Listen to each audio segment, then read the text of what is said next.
Hello, my name is Reverend Jennie Garcia Kitch. I'm the pastor at a Church for Me MCC in Chicago. It's my joy to be here as part of the PAD conference.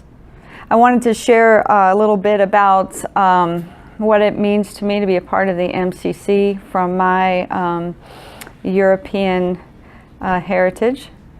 I'm absolutely blessed and liberated to be part of this community, this faith tradition. I come from a different kind of European perspective, having been a minority in my home county of Prince George's County, right outside of Washington, D.C. And so I grew up being very comfortable in the African American community, in the homes. It took me to become an adult to recognize the fact that I was privileged to have that experience. I recognize that the segregation on Sunday mornings is indeed the most segregated time in our country.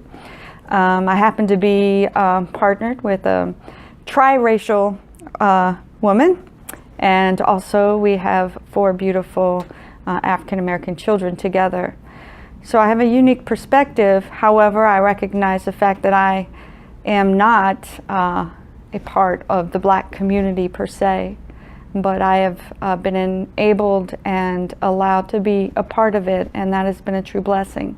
And the MCC in general has just helped me to embrace another part of my life, which is the fact that I'm a lesbian, and that I grew up in a Baptist tradition that was never going to let me answer the call to ministry, was never going to teach me the message that Christ's love was truly for everyone. And that included myself, who knew inside of my spirit as a young child that I was a lesbian.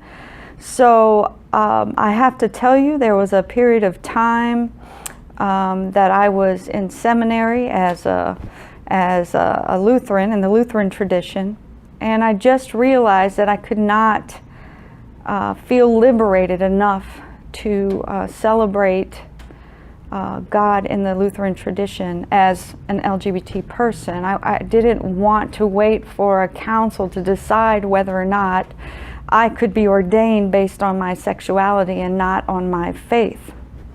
So I went shopping and found the metropolitan community churches. And my very first visit, Metropolitan Community Church in Indiana, called Ileana. And I took my very first communion at an MCC church there. And that day, when someone prayed over me, was one of the most powerful and moving experiences of my life. It changed my spirit. It freed me from self-hatred and self-doubt. It allowed me to feel engaged and loved as a child. As a child of God, I had already been in seminary for 3 years, and no one ever said to me, "You're a child of God.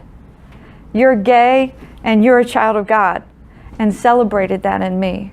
And I recognized right then that God was calling me to a new ministry, a ministry where I'm not trying to change a church dynamic that doesn't want to move, but I want to help and celebrate Christ's love, Christ's true love in the world with people who need to hear it so much. So I am ever grateful for that. Troy Perry has just moved my spirit, and I'm humbled to serve under a church that he formed, because he makes no apologies for who he is as a human being. He's passed the torch to some amazing women who continue the ministry.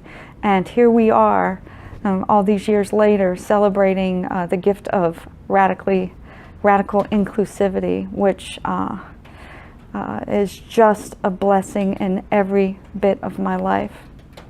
Going forward, I recognize that our church is an aging population, that we are in a time where we find that church is less important to the unchurched, that the tradition of Sunday morning church is slowly beginning to fade in our consciousness. So how to invigorate and help people find God in a world where God may be in the palm of your hand on a Facebook page or in body art or in something that has nothing to do with mysticism and everything to do with humanity. How do we take our focus off of humanity and move it back towards the mystery of the divine? And how do we share that in a loving and an engaging way?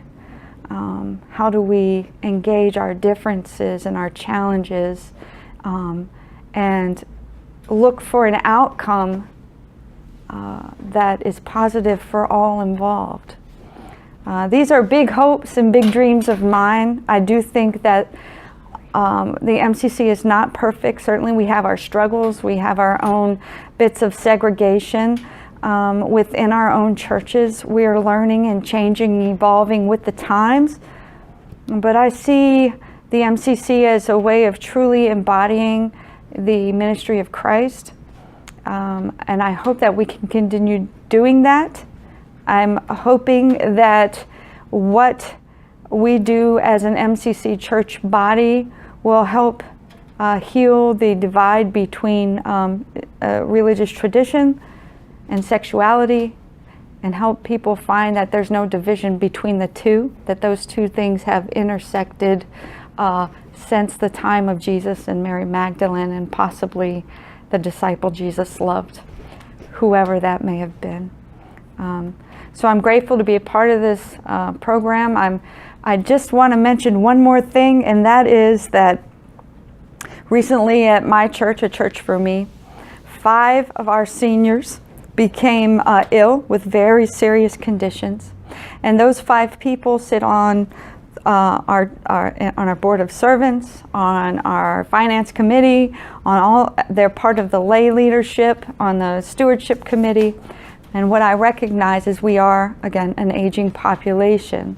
What are we going to do to take care, to liaison with, to advocate for our seniors as they begin to approach needing a nursing home or they need to approach being hospitalized? What are we going to do?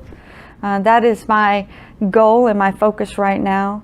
At A Church for Me, how do we as the metropolitan community churches embrace people who grew up in a time when we didn't have children, when we didn't have marriage, when we didn't have those laws that protected us, though they're threatened now, but they do protect us. We do have protection.